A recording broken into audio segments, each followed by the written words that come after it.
मानिए स्टूडेंट, आज की क्लास में हम अध्ययन करेंगे सामाजिक विज्ञान का। सामाजिक विज्ञान का ये अर्थशास्त्र है। चैप्टर हमारा 2 है, उसका पार्ट 1 है। चैप्टर नेम है भारतीय अर्थव्यवस्था के क्षेत्रक। तो भारतीय अर्थव्यवस्था के क्षेत्रक के बारे में हम अध्ययन करेंगे। इसका पार्ट 1 पढ़ेंगे हम। पार्ट 1 में हम दीर्घ उत्तरीय प्रश्न पढ़ेंगे। तो चलिए चलते हैं अपनी क्लास पर और अध्ययन करते हैं भारतीय अर्थव्यवस्था के क्षेत्रकों का। सबसे पहले इसमें हम कुछ फोटो पर नजर डालेंगे, कुछ चित्रों पर। उन चित्रों के माध्यम से समझेंगे कि भारतीय अर्थव्यवस्था के कौन कौन से क्षेत्र हैं जहाँ से भारतीय अर्थव्यवस्था जो होती है वो अच्छी होती है। ठीक है, तो चलिए पहले उन पर नजर डाल देते हैं। ये है पहला क्षेत्र जो हमारे भारतीय अर्थव्यवस्था का पहला क्षेत्र है। यहाँ पे देख लीजिए, ये इन मिट्टी से घड़े बनाए जा रहे हैं। ठीक है, तो ये लोग क्या है, ये काम कर रहे हैं, अपना मिट्टी से जो है ईंटें बना रहे हैं। ठीक है, ये देखिए, तो ये भी एक जो अर्थव्यवस्था है हमारी, उसका इम्पोर्टेंट पहलू है। क्योंकि अगर ईंटें नहीं होंगे तो मकान कैसे बनेगा। तो ये जो सबसे इम्पोर्टेंट पहलू है वो ये है हमारा अर्थव्यवस्था का ईंटें। ठीक है, आगे हम बात करते हैं तो ये मुख्य एक तरह से भारत का अर्थव्यवस्था क्षेत्रक होगा और क्षेत्र ये मुख्य क्षेत्र माना जाता है। आगे दूसरे अगर क्षेत्र की हम बात करें तो देख लीजिए, यहाँ पे आपको कपड़े दिखाई पड़ रहे होंगे। ये देख लीजिए, ये कपड़े, यहाँ पे ये कपड़े दिखाए जा रहे हैं इनको। ये खड़ी हुई है लेने के लिए और ये कपड़े बेच रही हैं। ठीक है, तो इस तरह से ये जो कपड़ा है, ये कपड़ा, ठीक है, ये तो वस्त्र उद्योग या वस्त्र से भी हमारी जो वस्त्र की बिक्री होती है उससे भी हमारी अर्थव्यवस्था जुड़ी हुई है। तो ये कपड़े भी अर्थव्यवस्था के मुख्य क्षेत्र में आते हैं। ठीक है, आगे हम दूसरा क्षेत्र देखिए, ये पैसों का लेन देन हो रहा है तो ये भी अर्थव्यवस्था का मुख्य क्षेत्रक है। जब किसी के जो कुछ पत्र पत्रिकाएं या पैसे होते हैं वो दिए जाते हैं तो ये भी एक अर्थव्यवस्था का मुख्य क्षेत्रक के रूप में जाना जाता है। आगे हम बात देख लीजिए, कुछ सामान रखे हुए हैं अपने सिर पर और कुछ लेकर जा रहे हैं। ठीक है, तो ये भी एक अर्थव्यवस्था का ही क्षेत्र है जहाँ पे जो सामान होता है वो इधर से उधर पहुंचाया जाता है, माल को इधर से उधर किया जाता है। ठीक है, तो ये भी एक अर्थव्यवस्था का मुख्य क्षेत्र के ही रूप में लोग उसमें काम करते हैं। ये यहाँ पे दिख रहा है आपको, कुछ पेड़ दिख रहा है और ये कपास का पेड़ है। तो कपास यहाँ से ये निकाल रही है तो ये भी एक अर्थव्यवस्था का मुख्य क्षेत्र के रूप में आता है। ये पौधे लगे हैं और इन पौधों से कपास निकाला जा, रुई निकाली जा रही है। ठीक है, तो ये भी अर्थव्यवस्था का एक मुख्य क्षेत्र माना जाता है। ठीक है, इसके माध्यम से हमारी जो अर्थव्यवस्था होती है वो सुदृढ़ होती है। ठीक है, तो ये भी हमारी अर्थव्यवस्था का एक मुख्य क्षेत्र। आगे हम थोड़ा सा प्राथमिक क्षेत्र के चित्रों के माध्यम से देख लेते हैं कि प्राथमिक क्षेत्र के कृषि के अंतर्गत कौन कौन आते हैं। तो देखिए, ये जितने भी आपको दिख रहे हैं चित्र, फिगर दिख रहे हैं, ये सभी क्या होते हैं, प्राथमिक क्षेत्र के अंतर्गत आते हैं, क्षेत्रक के अंतर्गत आते हैं। और ये प्रकृति द्वारा उत्पादित वस्तुएं होती हैं। ये जो उत्पादित वस्तुएं होती हैं, इनसे जो उत्पादित वस्तुएं होती हैं वो प्रकृति के माध्यम से उत्पादित की जाती हैं। ये प्रकृति द्वारा उत्पादित की जाती हैं, तो ये प्रकृति के द्वारा उत्पादित की जाती हैं, इसलिए इन्हें प्राथमिक कृषि कहा जाता है। अब हम द्वितीय कृषि को भी देख, आपको दिखाई पड़ रहा है द्वितीय क्षेत्र है हमारा। द्वितीय क्षेत्र जो है, यहाँ पे आपको ये दिख रहा है, ये दिख रहा है, ये दिख रहा है, ये सभी जो है वो द्वितीय क्षेत्र के अंतर्गत आते हैं। मतलब इन्हें विनिर्मित वस्तुएं बोला जाता है। ये जो निर्माण की जाती है किसके द्वारा, हम लोगों के द्वारा। ठीक है, मतलब मनुष्यों के द्वारा जो निर्माण किया जाता है उन्हें विनिर्मित वस्तुएं कहते हैं। ठीक है, तो ये जो होती हैं ये औद्योगिक क्षेत्र के अंतर्गत आती हैं और इन्हें द्वितीय क्षेत्र बोला जाता है। आगे हम तृतीय क्षेत्र को भी देख लेते हैं। तो इसी में देख लीजिए, ये है तृतीय क्षेत्र हमारा। ये देखिए, ये है तृतीय क्षेत्र। तो ये जितने भी हैं आपको ये फिगर दिख रहा है, ये सभी आते हैं किसके अंतर्गत? तृतीयक क्षेत्र के अंतर्गत। ये अन्य क्षेत्रों के विकास में मदद पहुंचाते हैं। ये जो हमें होते हैं ये क्या करते हैं? क्षेत्रों के विकास में, जो अन्य क्षेत्र होते हैं उनके विकास में मदद पहुंचाते हैं, इसलिए इसे तृतीयक क्षेत्रक भी कहा जाता है। तो इसलिए हमने देख लिए प्राथमिक, द्वितीयक और तृतीयक क्षेत्र। अब चलिए हम कुछ क्वेश्चन को पढ़ते हैं और उन क्वेश्चनों के माध्यम से समझते हैं। पहले हम इम्पोर्टेंट टॉपिक जो हमारा होगा जीडीपी, ठीक है, सरल घरेलू उत्पाद, जो कि आया था 2017 में। ठीक है, देख लीजिए। इससे पहले हम समझने की कोशिश कर लेते हैं और फिर हम आगे पढ़ेंगे। ठीक है, तो देखिए जीडीपी क्या होती है उसके बारे में सबसे पहले हम पढ़ लेते हैं। जीडीपी होता क्या है? जीडीपी अगर हम बात करें तो किसी विशेष वर्ष में प्रत्येक क्षेत्र द्वारा उत्पादित अंतिम वस्तुओं और सेवाओं का मूल्य उस वर्ष में क्षेत्र के कुल उत्पादन की जानकारी प्रदान करता है। तीनों क्षेत्रकों के उत्पादनों के योगफल को, अभी हमने दिखाया था प्राथमिक, द्वितीयक और तृतीयक, तो तीनों क्षेत्रकों के उत्पादकों के योगफल को देश का सकल घरेलू उत्पाद या जीडीपी कहते हैं। ये किसी देश के भीतर किसी विशेष वर्ग में उत्पादित सभी अंतिम वस्तुओं और सेवाओं का मूल्य है। सकल घरेलू उत्पाद अर्थव्यवस्था की विशालता को भी प्रकट करता है। तो ये सबसे मेन जो टॉपिक था हमारा सकल घरेलू उत्पाद, उसके बारे में हमने पढ़ा। आगे अध्ययन करते हैं अपनी क्लास पर। पहला प्रश्न यहाँ पे कुछ रिक्त स्थान की पूर्ति के संबंध से दिया गया है। इसमें बोला गया है कि कोष्ठक में दिए गए सही विकल्प का प्रयोग कर रिक्त स्थानों की पूर्ति कीजिए। पहला है सेवा क्षेत्र में रोजगार में उत्पादन के समान अनुपात में वृद्धि हुई है या नहीं हुई है? तो सेवा क्षेत्र में रोजगार में उत्पादन के समान अनुपात में उस तरह से जो समान अनुपात में वृद्धि होनी चाहिए वो नहीं हो पाई है। तो हम यहाँ पे क्या भर देंगे? नहीं हुई है। ठीक है, यही हम भर देंगे, नहीं हुई है। ठीक है, आगे हम दूसरे, तो राइट विकल्प हमारा ये वाला सही होगा, नहीं हुई है।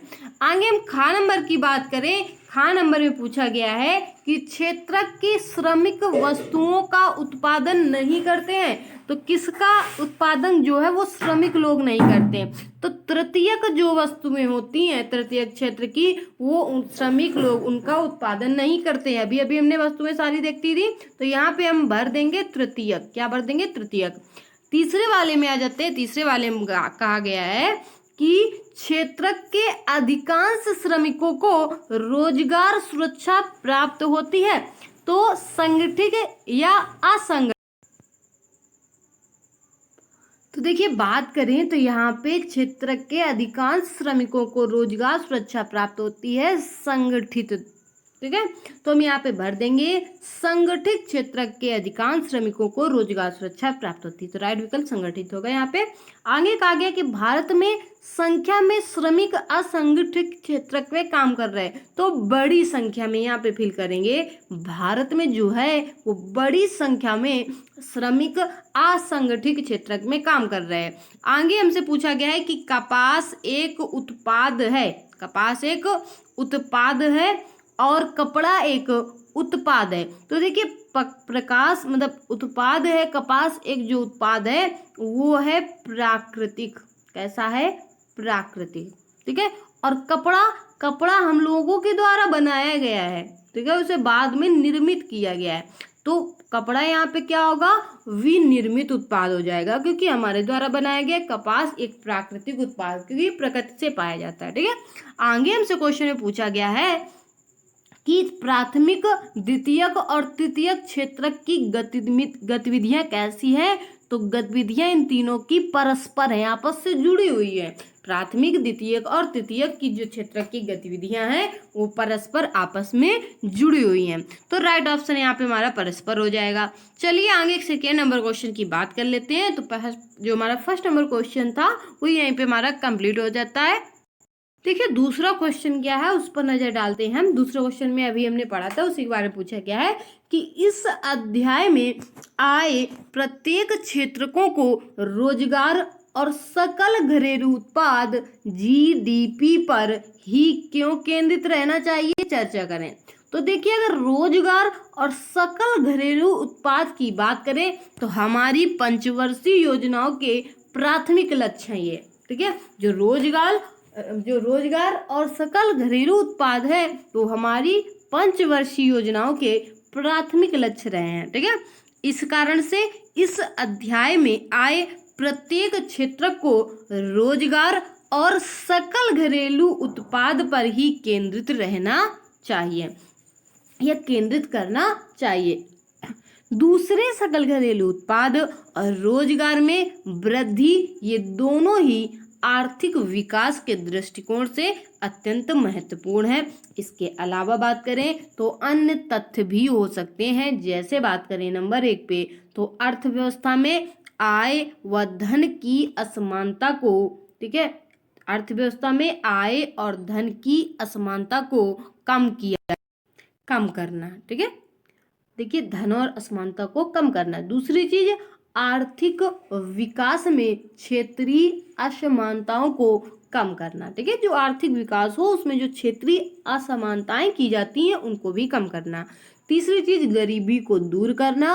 और चौथी चीज यहाँ पे बोली गई है आधुनिक मशीनों व तकनीकों का विकास करना।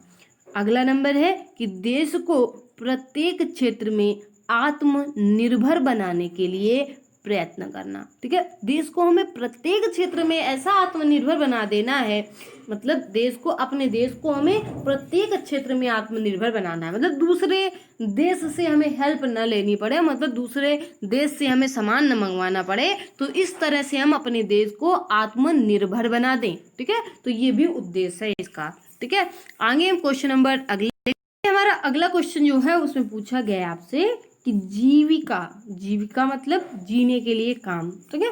तो जीविका के लिए काम करने वाले अपने आसपास के वयस्कों के सभी कार्यों की लंबी सूची बनाइए। उन्हें आप किस तरीके से वर्गीकृत कर सकते हैं, अपने उत्तर की व्याख्या कीजिए। अगर हम जीविका की बात करें तो जीविका के लिए काम करने वाले अपने आसपास के वयस्कों को विभिन्न आधारों पर वर्गीकृत किया जा सकता है।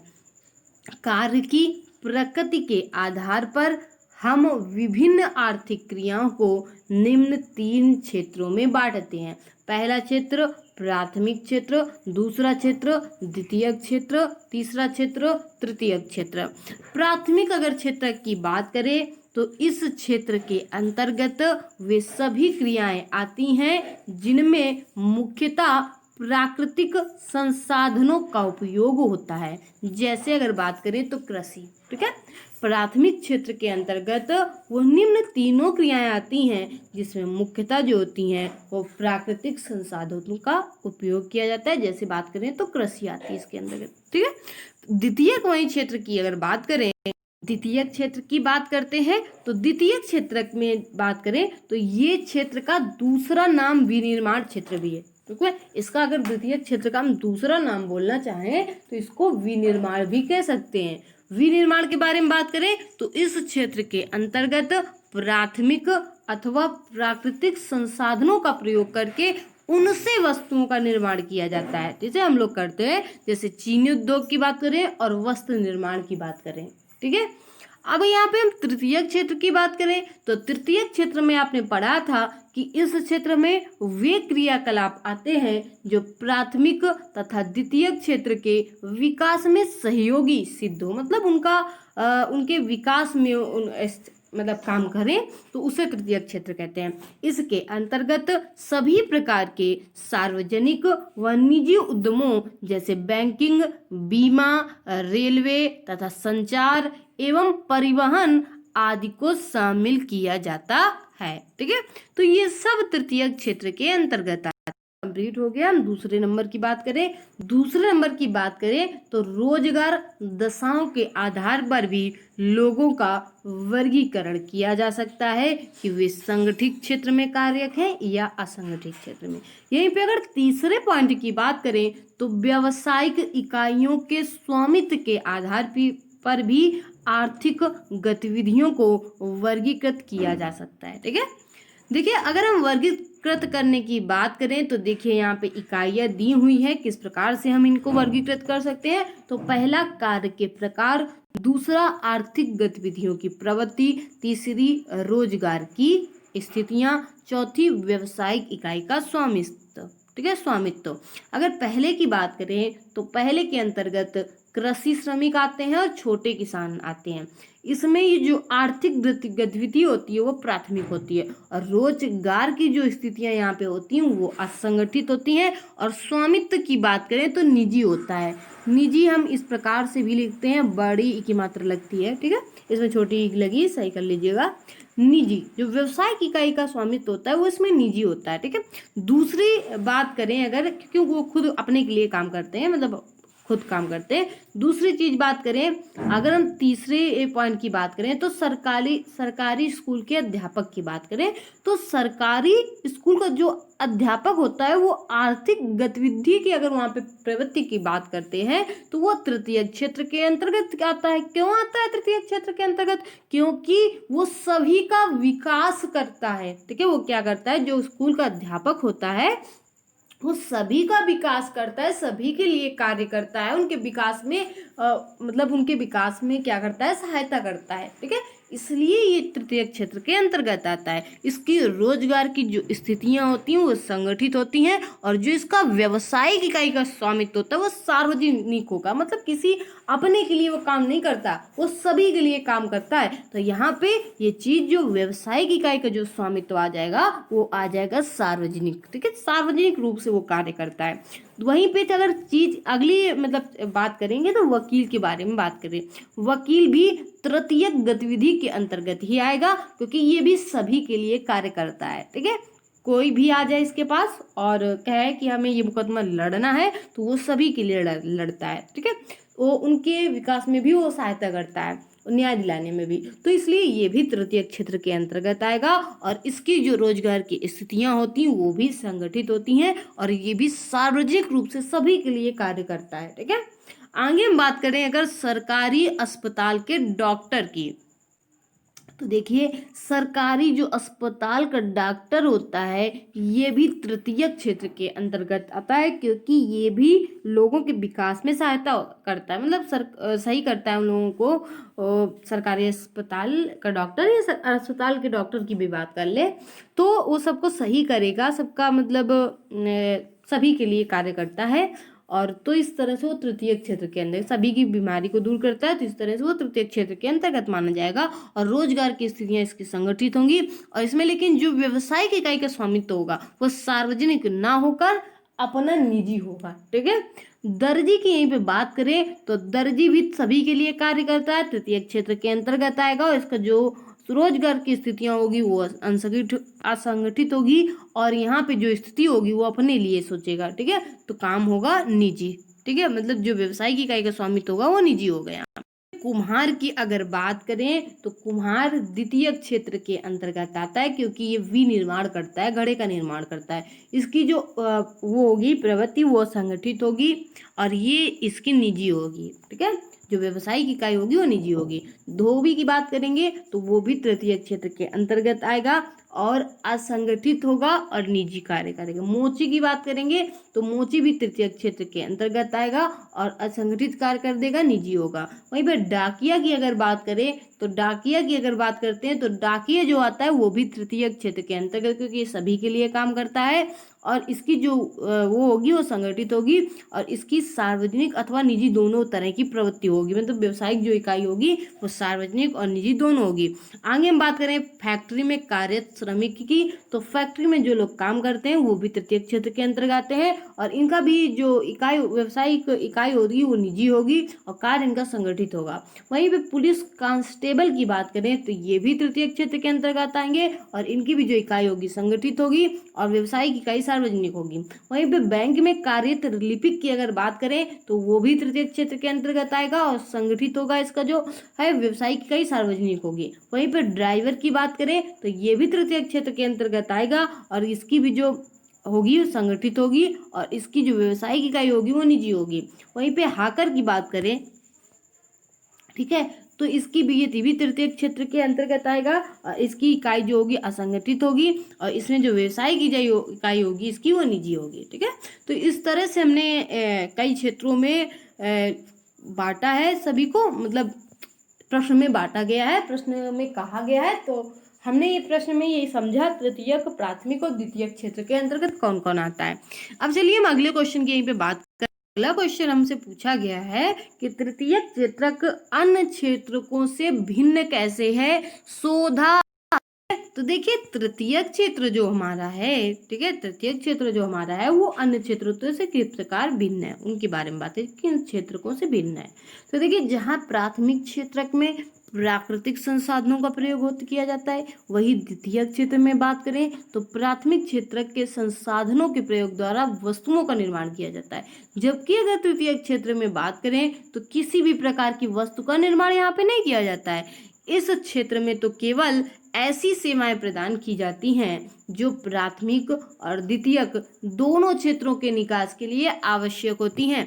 जैसे उदाहरण की बात करें तो प्राथमिक और द्वितीयक क्षेत्र में उत्पादित वस्तुओं का भंडारण, उनका वितरण आदि तभी। तो देखिए अगर बात करें प्राथमिक, द्वितीयक, तृतीयक क्षेत्र में उत्पादित वस्तुओं के भंडारण की, उनके वितरण की आदि तभी उपयोगी ढंग से किया जा सकता है जब तृतीयक क्षेत्र द्वारा इस दिशा में पर्याप्त आवश्यक सुविधाएं जैसे परिवहन, आधारभूत संरचना, ठीक है, आदि उपलब्ध कराई जाए। ठीक है, तो ये तभी संभव हो सकता है और इन सभी के माध्यम से ही हम आधारभूत संरचना उपलब्ध करा सकते हैं, परिवहन सुविधाएं उपलब्ध करवा सकते हैं। तो तृतीयक क्षेत्र द्वारा इस दिशा में पर्याप्त आवश्यक सुविधाएं उपलब्ध कराई जा सकती हैं जब प्राथमिक और द्वितीयक दोनों क्या होते हैं, साथ होंगे। ठीक है, चलिए आगे क्वेश्चन की अगर पूछा गया है प्रच्छन्न जो बेरोजगारी होती है वो क्या होती है। तो प्रच्छन्न जो बेरोजगारी है उससे हम जानते हैं।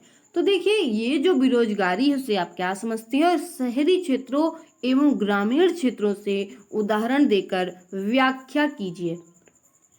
तो देखिए अगर बात करें प्रच्छन्न बेरोजगारी की तो ये जो होती है इससे तात्पर्य ऐसी बेरोजगारी से है जब लोग प्रत्यक्ष रूप से तो काम में लगे दिखाई देते हैं। ठीक है, प्रत्यक्ष रूप से अगर उन्हें सामने हम देखेंगे तो वो सामने तो हमें काम करते हुए दिखाई देंगे, परंतु वास्तव में उनकी पैदावार शून्य होती है, वो कुछ काम नहीं करते। यदि उन्हें काम से हटा भी दिया जाए तो कुल उत्पादन पर कोई असर नहीं पड़ता। अगर उन्हें काम से हटा भी दिया जाएगा तो उनके काम में कोई मतलब जो काम में होगा वो कोई असर नहीं पड़ेगा। तो भारत में भी कृषि क्षेत्र में बड़े पैमाने पर प्रच्छन्न अथवा छिपी हुई बेरोजगारी दिखाई देती है। इसका मुख्य कारण है एक छोटे से भूमि के टुकड़े पर अत्यधिक श्रमिकों का काम पर लगे होना है। शहरी क्षेत्रों में जो प्रच्छन्न बेरोजगारी होती है सामान्यतः छोटी दुकानों और छोटे व्यवसायों में पाई जाती है। तो ये है प्रच्छन्न बेरोजगारी। ठीक है, ये छोटी छिपी बेरोजगारी हमें छोटे व्यवसायों में या दुकानों में ही दिखाई पड़ेगी। ठीक है, तो चलिए आगे दूसरे क्वेश्चन की बात करें। दूसरा क्वेश्चन पूछा गया है कि खुली बेरोजगारी और जो हमारी प्रच्छन्न बेरोजगारी है उनके बीच में विभेद क्या है। ठीक है, तो खुली बेरोजगारी के बारे में अगर बात करें तो यह प्रत्यक्ष बेरोजगारी का वह रूप है जहां मजदूर जो होता है बाजार में प्रचलित वर्तमान मजदूरी दर पर कार्य करने के इच्छुक है। ठीक है, जो मजदूर होते हैं वो बाजार में प्रचलित वर्तमान मजदूरी दर पर ही कार्य करने के इच्छुक है, परंतु उन्हें फिर भी काम नहीं मिलता है। फिर भी उन्हें क्या करता है, मतलब वो तो उसी जो मजदूरी मिल रही है उसी पर वो काम करने के लिए तैयार है, लेकिन फिर भी उनको क्या होती है, मजदूरी नहीं मिलती है। और इस तरह की बेरोजगारी प्रायः औद्योगिक क्षेत्रों में पाई जाती है। ऐसे श्रमिक जिनके पास भूमि नहीं है उनमें भी ये जो बेरोजगारी, खुली बेरोजगारी है ये पाई जाती है। ठीक है। तो इसीलिए इसको खुली बेरोजगारी कहते हैं। तो ये खुली बेरोजगारी हो गई। अब हम प्रच्छन्न अथवा छिपी बेरोजगारी, तो प्रच्छन्न बेरोजगारी की बात करेंगे तो ये एक ऐसी बेरोजगारी है जिसमें प्रत्यक्ष रूप से तो लोग काम करते में दिखाई देंगे परंतु वास्तव में बेरोजगार होते हैं। उदाहरण मान ली किसी भूमि के टुकड़े पर 10 लोगों के लिए पर्याप्त कार्य है, 3 अन्य लोग भी इसी टुकड़े पर काम करते हैं। जब वो 10 लोग काम कर सकते हैं तो वो 3 लोग क्यों लगे हुए हैं, ठीक है। तो ऐसी अवस्था में 3 लोगों की उत्पादकता जो होगी वो शून्य होगी और यदि इन्हें काम से हटा भी दिया जाए तो कुल उत्पादकता पर कोई अंतर नहीं पड़ेगा। तो ऐसी बेरोजगारी जो होती है वो हमारी बेरोजगारी छिपी बेरोजगारी कही जाती है। जैसे काम 2 लोगों का है और लगे वहां पे 4 लोग हैं, तो ऐसी बेरोजगारी ही प्रच्छन्न बेरोजगारी कहलाती है या छिपी बेरोजगारी कहलाती है। तो ये होती है। चलिए हम दोनों के बारे में अंतर समझ लीजिए। अब देखिए हम अगले क्वेश्चन की अगर बात, अगला क्वेश्चन हम पढ़ेंगे तो अगला क्वेश्चन क्या है जरा उसे पढ़ेंगे। अगला क्वेश्चन जो हमारा है उसमें पूछा गया है कि भारत में सेवा क्षेत्रक 2 विभिन्न प्रकार के लोग नियोजित करते हैं, ये लोग कौन कौन से हैं, ठीक है।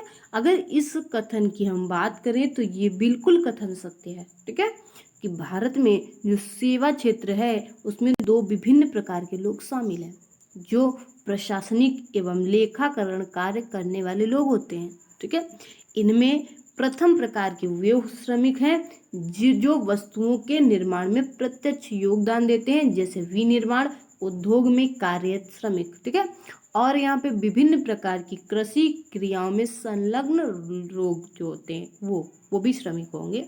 आगे हम बात करेंगे दूसरे प्रकार के लोग वे होते हैं जो उत्पादन प्रक्रिया में अपना प्रत्यक्ष योगदान नहीं देते अपितु उत्पादन के लिए विभिन्न प्रकार के अप्रत्यक्ष रूप से अपनी सेवाएं प्रदान करते हैं। जैसे कि बात करें डॉक्टर, वकील और अध्यापक मोची, ठीक है। ये चारों ही जो होते हैं ये अप्रत्यक्ष रूप से अपनी सेवाएं प्रदान करते हैं, ठीक है। अप्रत्यक्ष रूप से ये अपनी सेवाएं प्रदान करते हैं, ठीक है। चलिए तो क्वेश्चन नंबर यहीं पे हमारा कंप्लीट होता है। केवल यहीं पे पूछा गया था कि भारत में सेवा क्षेत्र 2 विभिन्न प्रकार के लोग नियोजित करते हैं, वे लोग कौन से हैं। तो हमने पढ़ लिया कि वे 2 लोग कौन से हैं, ठीक है। चलिए आगे हम बात करते हैं। तो देखिए पहले हमारे कौन से थे तो हमने पढ़ लिया, दूसरे कौन से वो भी पढ़ लिया। चलिए अब हम आज की क्लास जो हमारी रहेगी वो बस यहीं तक रहेगी।